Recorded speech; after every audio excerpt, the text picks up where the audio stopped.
bawahnya konjungtivanya anemis atau tidak, ya. Kemudian apalagi katanya di sini? Ada butterfly rash atau tidak, atau misalnya ada ruam, ya, ruam kemerahan di sekitar area pipi, ya. Kalau misalnya dilihat secara sepintas dia seperti kupu-kupu, makanya disebut dengan butterfly rash. Siapa lagi? Mukanya anemis atau tidak? Wajahnya bengkak atau tidak, atau edem atau tidak, ya. Karena misalnya ada juga pasien-pasien dengan DM, dia dengan komplikasi gagal ginjal, biasanya dia akan edem, ya. Edemnya di bagian wajah, bisa di paru-paru, bisa di perut, bisa juga di ekstremitas, ya, gitu. Ada edem atau tidak? Terus apa lagi di sini? Exophthalmos. Exophthalmos yang kayak gimana exophthalmos? Penonjolan mata kayak melotot gitu. Exophthalmos itu khas pada pasien apa? Bukan pasien DM, ya. Kalau exophthalmos itu pada pasien hipertiroid, ya. Ada di video saya kan seperti menonjol gitu bola matanya, ya. Nah, itu karena apa? Ada kelebihan hormon tiroid, ya, gitu. Oke, kemudian apa lagi? Skleranya. Sklera. Kalau sklera yang bagian mana? Kita cek. Sklera tuh nggak perlu pakai. Kadang teman-teman suka keliru pakai ini, ya. Nggak perlu, ya. Kita lihat aja di bagian yang warna putihnya nih, ya, skleranya terlihat ikterik atau tidak ikterik atau anikterik. Kalau ikterik berarti kan ada permasalahan di hepar, ya. Gitu. Kemudian edema periorbital. Edema periorbital itu jadi dia ada pembengkakan pada sekitar mata, ya. Biasanya di bawah sini juga nih bengkaknya, tapi bukan bengkak seperti mata panda, ya. Kalau mata panda kan dia hitam, ya. Tapi kalau edema periorbital dia biasanya kelihatan ada kantung mata tapi dia cairan isinya. Itu namanya edema periorbital. Menunjukkan ada kelebihan cairan di situ, ya. Gitu. Kemudian reaksi pupil. Nah, ini baru pakai pen right, ya. Oke. Ya, buka matanya. Jadi jangan disorot gitu, ya. Atau secara tidak langsung ini, ya. Nanti akan kelihatan dari sini, ya. Dia mengecil atau tidak, ya. Pada saat didekatkan cahaya dia mengecil, pada saat dijauhkan cahaya dia akan melebar kembali, ya, kembali seperti semula. Kalau yang miosis itu? Midriasis itu jadi pada saat dikasih cahaya dia tetap melebar, ya, atau dia kalau miosis dia ngecil. Kalau midriasis berarti dia tetap melebar, jadi dia harusnya kan pada saat didekatkan cahaya itu kan dia ngecil, tapi dia mah tetap melebar. Biasanya tanda-tanda orang mau meninggal kalau kayak gitu, ya. Jadi ada dilatasi pupil, ya, gitu. Biasanya dokter atau perawat mau mengecek dia ada tanda-tanda kematian gitu, ya, pada pasiennya. Misalnya respirasinya udah turun, nadinya udah turun, pasiennya udah penurunan kesadaran, ceklah refleks pupilnya. Kalau dia midriasis udah berarti udah mendekati kematian biasanya, ya, gitu. Kemudian kaji hidung sudah selesai, ya, daerah mata, hidung di sini dari mulai bentuk hidung. Terus apa lagi? Alat bantu itu apa? Dia menggunakan alat bantu. Alat bantunya alat bantu yang memang dia pakai terapi oksigen, ya. Jadi nanti dikaji sama teman-teman pasiennya menggunakan alat bantu oksigen atau enggak, ya. Kemudian ada pernapasan cuping hidung atau enggak, beda, ya. Jadi ada alat bantu yang dia memang pakai terapi oksigen, ada alat bantu dia memang menggunakan otot bantu napas, yaitu pernapasan cuping hidung, gitu. Artinya kalau dia menggunakan pernapasan cuping hidung, pasiennya sesak berat biasanya, ya, megap-megap gini nih, gitu, ya. Itu berarti pasiennya sesak, ya. Kemudian respirasinya. Respirasi itu dilihat dari sini. Pasien suruh tarik nafas, hembuskan, ataupun misalnya pada saat kita lihat dia naik turun, dia pada saat naik, ya, mengembang gitu, pas turunnya lagi bersamaan enggak, ya. Kemudian kita lihat cara dia narik nafas dan menghembuskan nafas. Kalau kita kan cenderung nggak kelihatan, ya. Ada yang pasien dengan nafasnya cepat dan dangkal tuh gini. Jadi ininya ketara banget naik turunnya, ya. Atau ada yang gitu, ya. Jadi ada yang cepat dangkal, ada yang cepat dalam banget. ya. Itu artinya dua-duanya sama, berarti dia ada permasalahan di paru-paru, ya, pasiennya sesak berat, ya, gitu. Kemudian mulut ya, mulut tuh dari mulai kelembaban, apalagi mukosa bibirnya, mukosa mulutnya kering atau lembab, ya. Kemudian apalagi Ada lesi atau tidak? ada lesi atau tidak di daerah mulut. Karena kenapa pasien DM atau pasien endokrin pun misalnya kita curiga dia dengan HIV/AIDS, ya, gitu. Kemudian pasien-pasien DM juga beresiko dia cepat sariawan biasanya, ya. Karena imunnya biasanya cenderung cepat ngedrop ya pasien-pasien DM itu, ya. Atau apalagi dia misalnya dengan masalah kekebalan tubuh, ya, HIV. Nah, kalau dia ada lesi seperti sariawan atau bahkan putih-putih di area bukal nih, area mukosa mulut, langit-langit putih gitu kayak ngeplak, nah kita curiga jangan-jangan itu ada jamur, ya, gitu. Itu curiga biasanya pasiennya pasien HIV/AIDS, ya, gitu. Kemudian leher. Nah, leher ini kita cek ada beberapa ya. Biasanya dari pasiennya kalau memungkinkan sambil duduk, ya. Oh, lagi itu ya. Ya, sambil duduk kalau memungkinkan, ya. Kita cek bersamaan, ya. Kita cek dari mulai nih kelenjar tiroid sini, ya, ke depan, kemudian ke bawah ada kelenjar getah bening, ya. Ini masih tiroid ya, tiroid dari sini ke sini, terus kelenjar getah bening sampai ke belakang sini, sampai ke limpe di sini ya. Kemudian dicek begini, ada nyeri nggak Pak? Ada nyeri nggak Pak?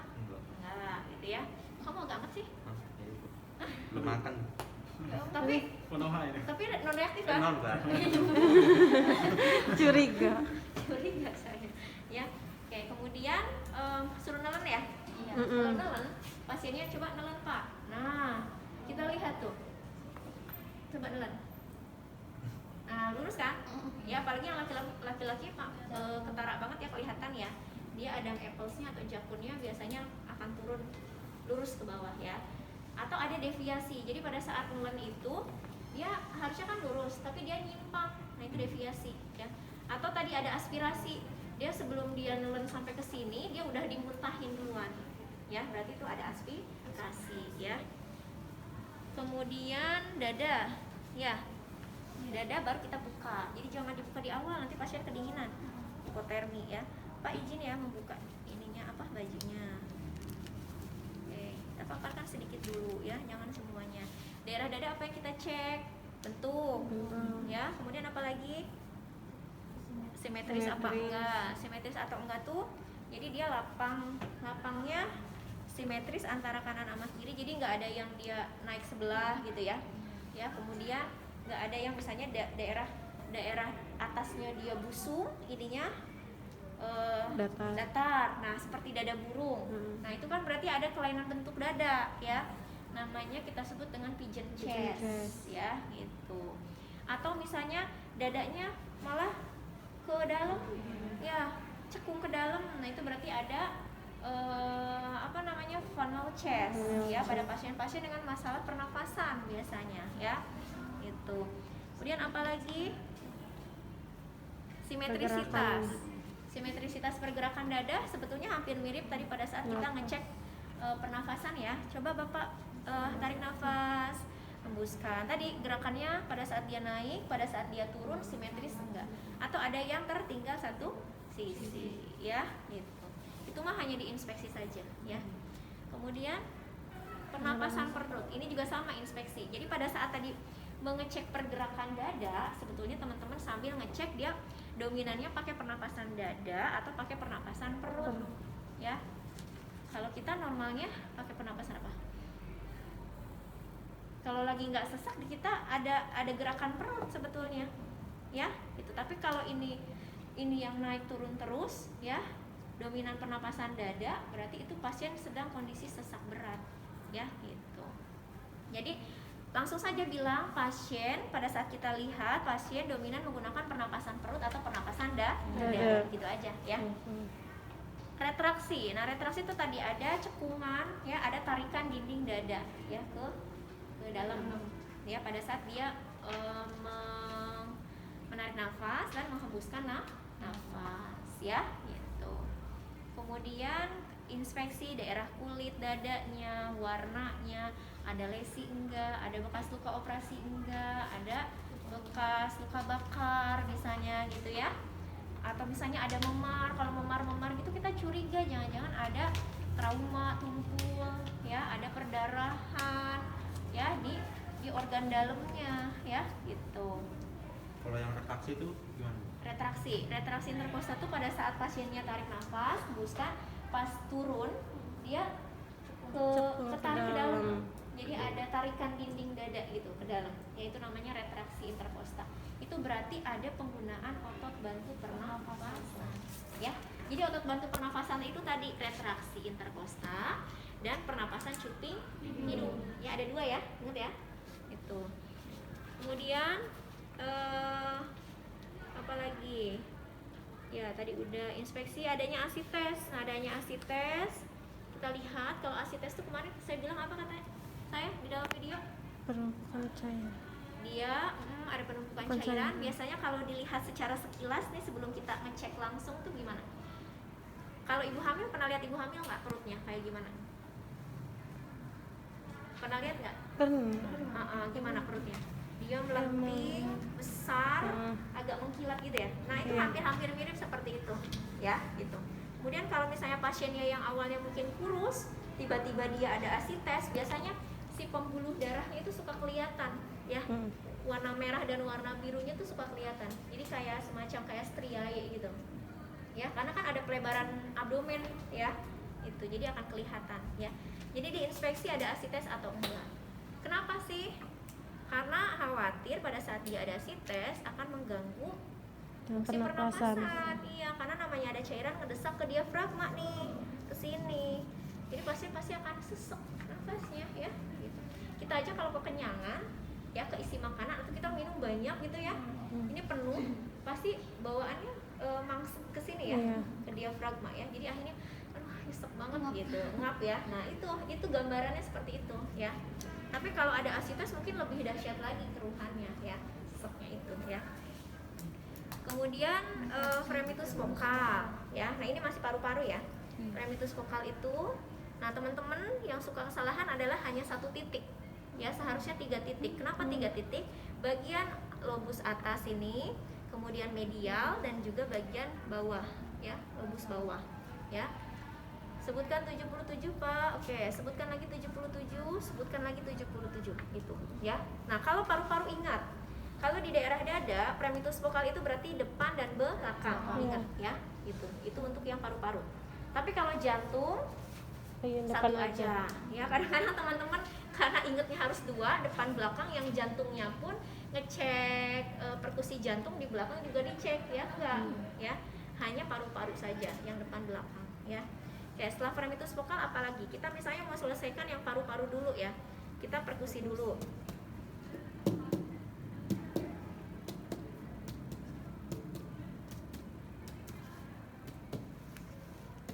Ya, itu. Masih ingat ya? Oke, kemudian mau paru-paru dulu ya. Berarti kita selesaikan dengan auskultasi. Ini aku masuk ya, karena enggak ke pasien asli ya. Oke, tarik nafas, hembuskan, tarik nafas, hembuskan, tarik nafas, hembuskan, tarik nafas, hembuskan, tarik nafas, hembuskan, tarik nafas, hembuskan, tarik nafas, hembuskan, tarik nafas, hembuskan, tarik nafas, hembuskan, tarik nafas, hembuskan. Interkosta, bagian sternum. Jadi jangan di sini ya, karena intersternumnya di sini tengah-tengah ya. Jadi di sini nih. 2 3, 4, 5, 6, 7, 8, 9, 10 ya gitu. Kemudian udah selesai paru-paru, nanti belakang mah nanti dulu aja ya gitu. Kita selesaikan yang depan dulu. Jadi jangan sampai depan suruh tidur lagi, kasihan pasiennya. Kita selesaikan berarti yang jantung. Kalau jantung, perkusi jantung daerah sini ya. Ya, batas atas bawah ya, batas dari tengah ke samping ya, dari medial ke lateral ya.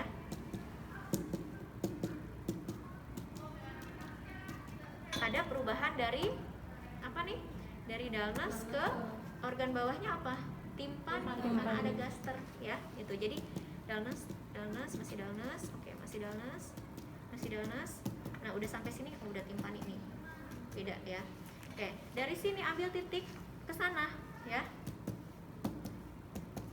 Oke, sampai mana dia dalnasnya?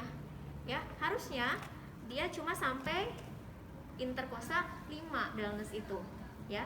Kalau misalnya sampai interkosta 6, 7, 8 sampai ke bagian aksila sini masih dalnas, artinya dia ada pelebaran jantung, batas jantung. Pasiennya ada pembesaran jantung ya. Seharusnya normalnya kalau sudah ke bawah itu ada organ apa? Jantung itu kan diselimuti dengan apa di sini? Ada dekat dengan apa? Paru-paru. Jadi udah makin ke bawah itu harusnya resonan. Ya, itu normalnya. Tapi kalau misalnya masih sampai bawah sini dia masih kok masih dalnas?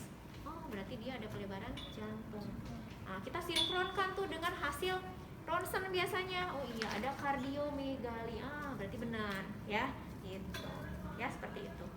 Jadi normalnya batas jantung itu interkosta 2 sampai interkosta 5, betul, sebelah kiri ya. Jadi nggak usah nyentuh sini ya, karena jantung cuma sebelah kiri kan. Ya, interkosta 2 sampai interkosta 5 kiri itu batas jantung. Kalau dia lebih dari interkosta 5 berarti itu ada pelebaran batas jantung ya, artinya menunjukkan ada kardiomegali ya. Oke, itu. Kemudian habis perkusi apa? Auskultasi batas jantung. Nah, kalau batas jantung auskultasi dari interkosta 2 kanan, interkosta 2 kiri, interkosta 5 ya. Ada 3 sebetulnya titiknya. Tapi kalau mau ada tambahan, di situ ada tricuspid dan mitral ya. Oke. Tapi kalau teman-teman susah, yang intinya aja, yang 3 titik saja ya. Interkosta 2 kanan, ini daerah apa namanya? Aortik apa pulmonik? Aortik. Oke. Area sini interkosta 2 kiri pulmonik. Interkosta 5 kiri area apa? Apex jantung. Aortik, pulmonik, apex jantung. Sebutin. Ini area apa? Area apa yang interkosta 2 kanan? Aortik apa pulmonik? Aortik, terus pulmonik. Yang interkosta 5? Interkosta 5? Apex jantung. 225 ya. 225. Gampang kan ingetnya ya? Bunyi normalnya S1, S2 loop ya, gitu. Kemudian apa lagi? Baru sudah perkusi sudah. Oh, nah untuk yang pengembangan diafragma nomor 22 itu nggak perlu ya. Nanti ini daftar pilihnya akan saya revisi. Jadi nanti untuk yang ujian akan saya hilangkan. Ini saya belum sempat ya. Jadi nomor 22 pengembangan diafragma nggak perlu karena itu ranahnya S2 ya, gitu. Jadi nggak perlu dilakukan.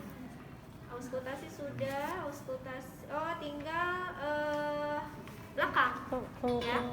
Bagian belakang sini ya, sama kayak tadi. Perimetus vokal juga 777, sebutkan 77 ya. Kemudian perkusi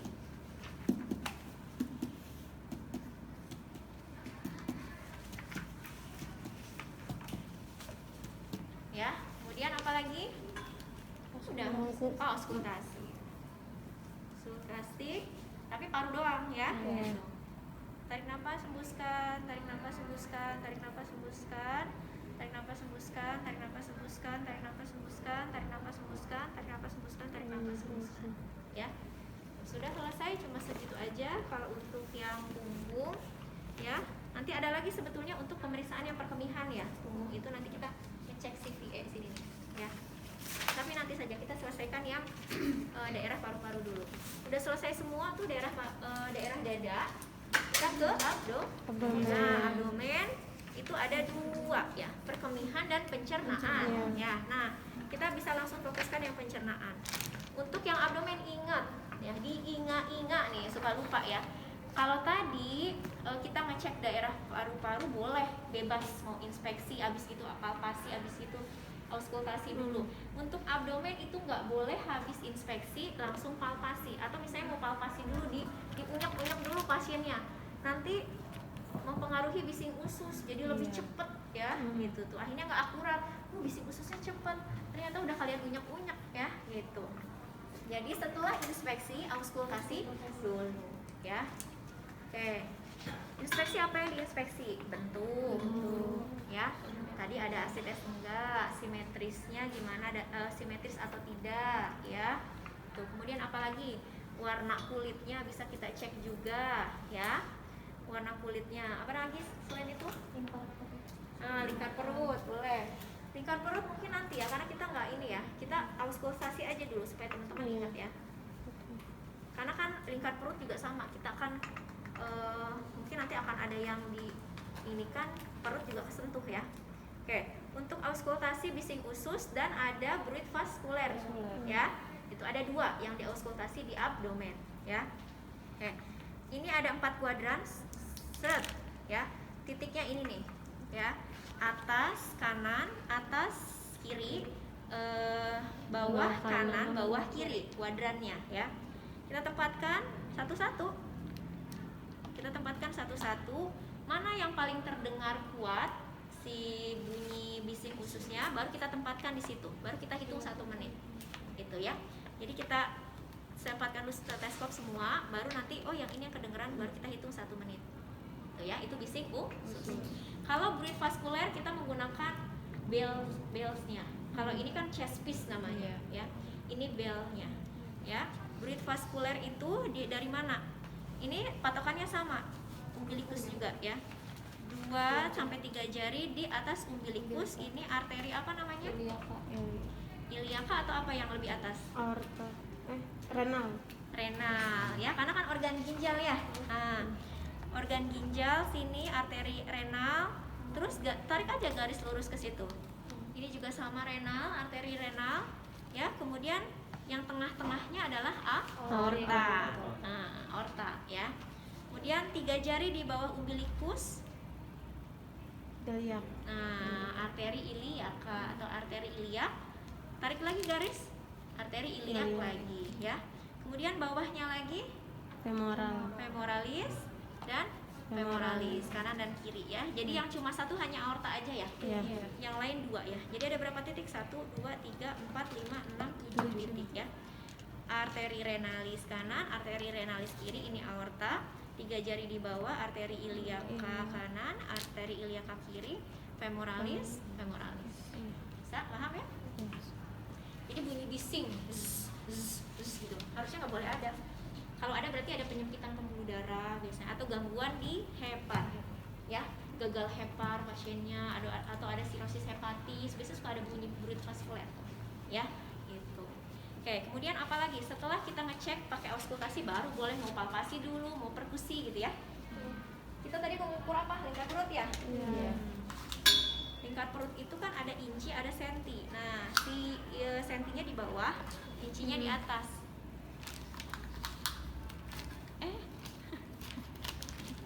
Nah, ini incinya di atas kan? Ya. Baru nanti kita balik. Gitu. Oh, berarti ini 60 misalnya 2 cm ya, gitu. Ya. Kenapa sih mesti dibalik? Biar lebih akurat, biar kita nggak mengira-ngira. Kita nggak ngira-ngira gitu ya. Segini aja gitu ya. Kan kita nggak lagi ukur baju ya, gitu. Ya, oke. Lingkar perut itu untuk mengidentifikasi apa? Ada misalnya pelebaran lapang abdomen gitu ya, pada kondisi asites ya. Oh, ternyata lebar banget nih, sampai misalnya 110 cm gitu ya. Kemungkinan besar ada akumulasi cairan nih gitu ya pada pasiennya gitu.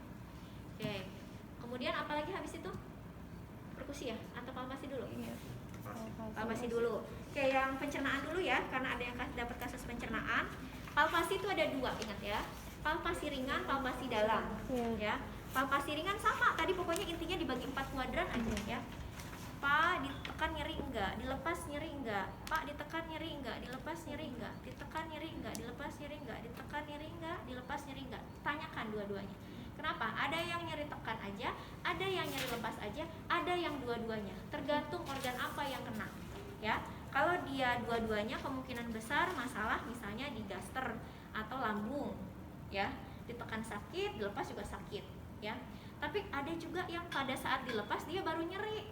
Pada kasus apa? Biasanya di sini nih ada kasus pankreatitis, ya, ada inflamasi pada pankreas. Tahu pankreas? Iya. Pankreas tuh yang menghasilkan insulin kan? Jadi bayangkan kalau ada inflamasi di situ gitu ya, pasti keproduksi insulinnya juga jadi bermasalah, ya. Oke. Kemudian ada juga yang dia nyeri tekan saja. Contohnya pada kasus apa? Appendicitis atau Usus buntu. usus buntu, ya, gitu. Kalau usus buntu nanti ada khasnya lagi, ya. Ada pemeriksaan khasnya lagi yang akan saya sampaikan. Oke, itu ya tadi. Ini baru nyeri ring apa bukan nyeri Palpasi. ya, sekitar 1 sampai 2 cm lah ya kedalamannya. Nah, kalau palpasi dalam ada 2 organ yang kita cek, hepar sama ginjal. Itu ingat ya. Tuh. Palpasi dalam itu kalau hepar berarti gimana cara ngeceknya, masih ingat? Di Ininya kita tekuk dulu Iya, ya. tekuk. Nah, ini kita tekuk dulu. Satu aja tekuknya, nggak usah dua-duanya. Kemudian kalau hepar kan hanya sebelah kanan, Iya. ya. Karena dia dalam harus 4 sampai 5 cm kedalamannya. Kita nggak mungkin cuma begini, maka kita boleh pakai 2 tangan gini, ya. Oke, suruh tarik nafas pasiennya, kita tekan. Ya, itu palpasi hepar. Ya, cuma satu bagian saja, sebelah kanan atas. Kalau yang ginjal, ini nggak perlu ditekuk, sorry ya.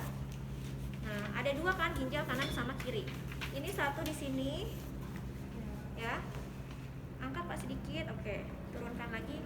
Nah, kita gini kan, ya. Harus di apa namanya? Ditekan banget ya, agak tekan gitu ya. Nah, begitupun yang sebelah sini. Karena kalau nggak dipalpasi dalam banget gitu ya, dengan dalamnya 4 sampai 5 cm nggak akan teraba banget gitu ya. Walaupun memang normalnya tidak teraba ya, kalau pada ginjal orang normal itu nggak teraba. Tapi kalau dia ada pembesaran, dia akan teraba. Terus misalnya pasiennya kurus gitu ya, dan dia ada infeksi, biasanya dia akan teraba dan sakit. Itu berarti ada masalah. Tapi normalnya tidak teraba dan tidak nyeri ya. Oke, begitu ya. Ini ginjal 2, kemudian hepar tadi jangan lupa ditekuk dulu, baru kita dorong ke atas ya. Gitu. Jangan ketukar ya. Suka ketukar itu. Ya. Pengalaman sebelumnya suka ketukar. Apalagi habis itu? Balot temen. Oh, ada yang ketinggalan nggak nih? Inspeksi lesi, striae, spider nevi ya tadi ya. Tadi baru sampai lingkar perut. Ya, striae tadi udah tahu ya. Striae itu yang kayak stretch mark ya. Pembuluh darah yang melebar gitu, ya. Kayak orang habis melahirkan, tapi kalau pada laki-laki ya nggak normal ya. Berarti dia ada pelebaran pembuluh darah di abdomen gitu kan, ya. Kemudian spider nevi tuh udah lihat kan di videonya, dia kayak titik seperti digigit nyamuk, tapi kalau misalnya dilihat lebih dalam, lebih dekat, dia kayak melebar seperti jaring laba-laba. Nah, makanya disebut dengan spider nevi. Itu biasanya ada kondisi kegagalan hepar pada pasien-pasien masalah hepar ya. Itu. Kemudian apalagi? Herniasi umbilikal. Ya, diinspeksi tadi ketinggalan. Herniasi umbilikal, jangan lupa ini diangkat, nggak pakai bantal, ya. Pasiennya kita suruh tekuk ininya gini, ya. Bu, tekuk kepalanya sampai kalau bisa menyentuh ke daerah dada, sambil ibu lihat ke area perut ya, gitu tuh. Ya, pada saat ditekuk, lihat di bagian umbilikusnya dia ada herniasi atau enggak. Herniasi itu kayak penonjolan, jadi dia menonjol biasanya karena kondisi apa? Ada pelebaran pembuluh darah juga di abdomen, ya. Pada apa? Pada kondisi gagal hepar juga biasanya, ya, atau masalah di kolon, ya, gitu. Tapi beda kan dengan bodong ya, beda. Kalau bodong beda ya. Kalau bodong kan dia nonjol hanya ujung sininya aja. Kalau itu dia nonjol tapi akan mengkerut ke bawah. Nah, itu herniasi umbilikal, ya. Jadi fleksi sampai menyentuh ke dada, lihat ada herniasi umbilikal atau enggak, gitu aja cara ngeceknya, ya. Fleksikan kepala sampai menyentuh ke sternum, ya. Kita lihat ada herniasi umbilikal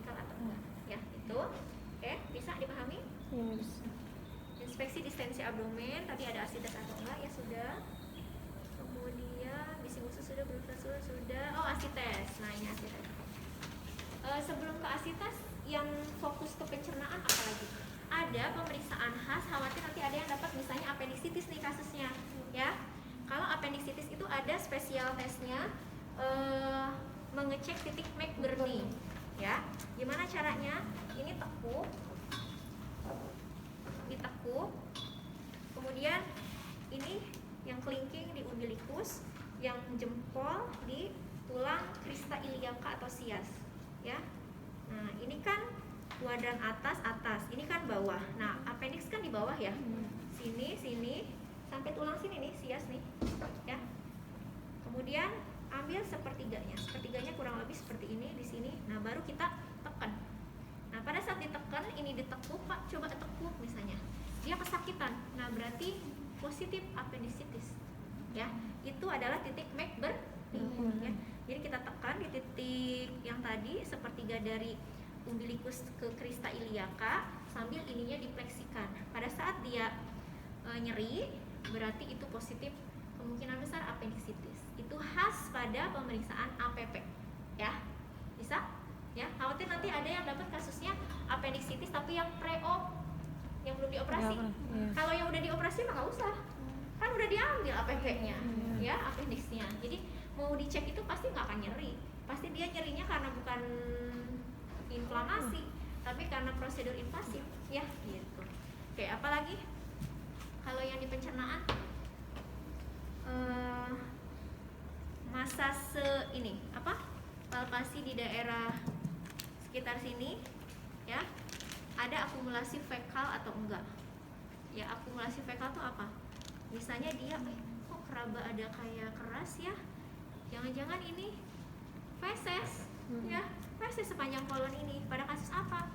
Pada kasus sea kolon, pada kasus ileus obstruktif atau penyempitan pada kolon, ya, itu karena penuh semua sama feses ini di sini, ya. Gitu. Ya, itu aja khasnya ya kalau untuk pencernaan. Nanti kalau dapatnya post-op, ada tambahannya adalah pemeriksaan luka, berarti ya. Misalnya dapatnya post operasi appendiktomi atau post operasi laparotomi eksplorasi atas indikasi appendicitis perforasi gitu ya. Nah, berarti jangan lupa nih di sininya ada pemeriksaan tambahannya kalau di pencernaan itu, pemeriksaan luka operasi ya. Apa aja? Misalnya luka operasinya di mana? Ya tadi kalau appendiktomi biasanya di sini nih. Ya. Kalau laparotomi biasanya dia melintang gini nih. Serep ya. Kita ngecek apa? Berarti ngecek jahitannya intak atau enggak. Bukan intek ya. Intek itu asupan. Kalau intak itu utuh. Ya. Jahitannya utuh nggak sih? Namanya utuh gimana? Kan dia ada jahitan gitu ya. Mau itu jelujur kayak ya, atau mau dia bentuknya di lem atau di strapless, kan beda-beda ya. Kalau jahitan dia kalau utuh artinya dia ketutup gitu tuh ya. Kalau dia nggak utuh dia kebuka ya. Kalau kebuka berarti ada komplikasi, nggak boleh ya gitu. Jadi dia intak atau enggak jahitannya. Kemudian apa lagi? Ada tanda-tanda infeksi enggak? Apa aja?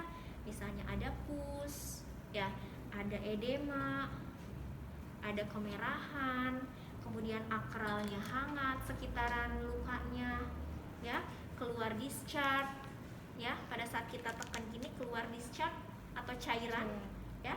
Cairannya apa jenisnya? Apakah warnanya kuning jernih atau serosa, ataukah warnanya kemerahan ya, atau hemoserosa ya, ataukah purulenta? Cuma 3 ya. Serosa dia warnanya kuning jernih, hemoserosa, hemo itu kan darah, hemoserosa tuh berarti kuning agak kemerahan tapi warnanya merah seger ya. Atau purulenta tuh putih kayak susu berarti, atau agak kekuningan tapi kental, itu berarti pus isinya, nanah ya gitu.